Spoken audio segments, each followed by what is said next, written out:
Hair, for many, it's a simple expression of style, a way to look good, to fit in, or to stand out. But for Black people across centuries, hair has always been something much deeper. It is a living archive, carrying the whispers of ancestors, the echoes of kingdoms long gone, and the strength of a people who refuse to be forgotten. Long before the first slave ships ever touched the shores of Africa, hair already told stories. In villages across the continent, hairstyles were a sacred language. Among the Yoruba, Wolof, Himba, and Zulu peoples, every strand had a meaning. It was more than beauty.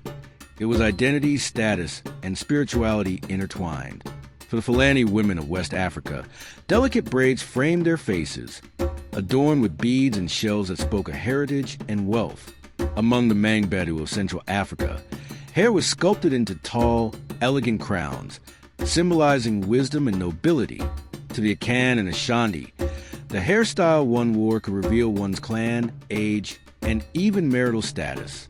Hair was personal, but also communal. It was a social act. Family and friends gathering beneath the sun, hands moving rhythmically as stories and laughter filled the air. The act of braiding connected generations. It was how wisdom was passed down, from mother to daughter, elder to youth. More than that, hair was seen as sacred. In many African cultures, the head was believed to be the seat of the soul, the part of the body closest to the divine.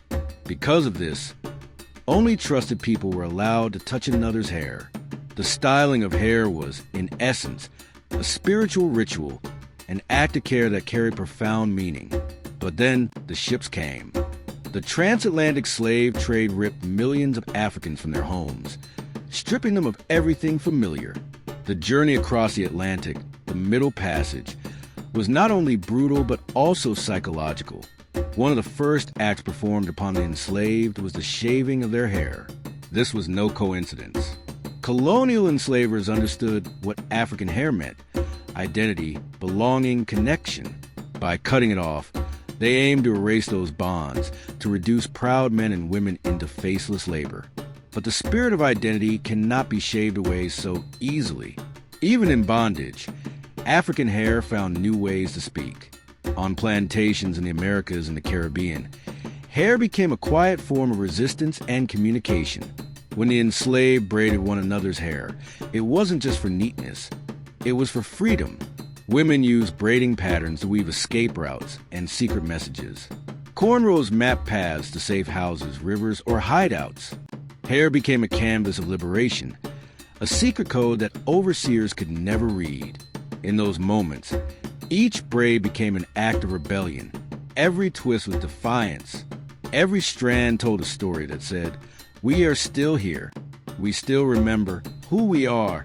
After emancipation, the chains may have been broken, but freedom was not yet full.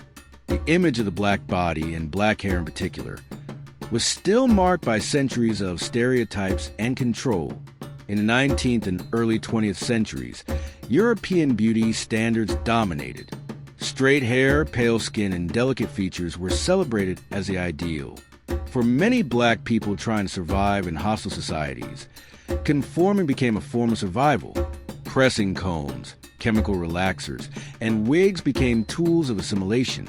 To find work or be accepted in social circles, Black men and women often felt forced to change the texture of their hair, to hide the coils and curls that once spoke of kingdoms.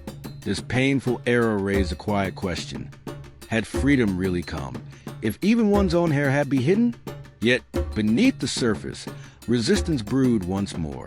The same strength that had survived enslavement now began to rise again, this time through cultural pride and self-expression. The 1960s brought a revolution, not just political, but cultural. Across the United States and the African diaspora, the Black Power movement erupted like fire. The Afro became its symbol, a crown of natural pride and defiance.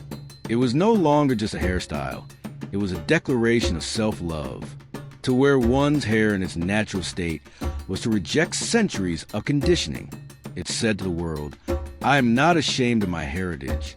My hair is not a problem. My hair is my power." Figures like Angela Davis, Nina Simone, and countless unnamed activists made the Afro a statement of revolution. Across Africa and the Caribbean, people drew inspiration, embracing braids, locks, and traditional hairstyles once again. The return to natural hair was a return to self. But even in modern times, the struggle never truly disappeared. Schools, corporations, and governments continue to police black hair, calling it unprofessional, unkempt, or distracting. From dreadlocks being banned in classrooms to women being denied jobs for wearing braids, the old battle between identity and acceptance lived on in new forms. Yet again, the black community stood its ground. Movements like the Crown Act emerged, laws that protect people from discrimination based on their natural hair. Slowly, nations began to listen. Still, the conversation is far from over, because black hair is more than texture. It is memory. It carries within it the fingerprint of time, the echo of ancestors, and the enduring story of a people who survived everything history threw at them. When a black person braids their hair, locks it, twists it, or wears it natural, they are not just following a trend, they are continuing a legacy that began thousands of years ago. It is the same legacy that once adorned queens, warriors, and prophets, a story that refuses to die. But as time moved into the 21st century, a new question began to emerge. What happens when tradition meets modernity? When ancient hairstyles step into digital spaces, red carpets, and global runways, are they still sacred symbols, or have they become something else entirely? And how does the world respond when the very styles once mocked as unprofessional become trends celebrated by those outside the culture? The story of black hair is far from over. In fact, it's only just beginning a new chapter. Watch out for the next episode only on DS Media Chronicles.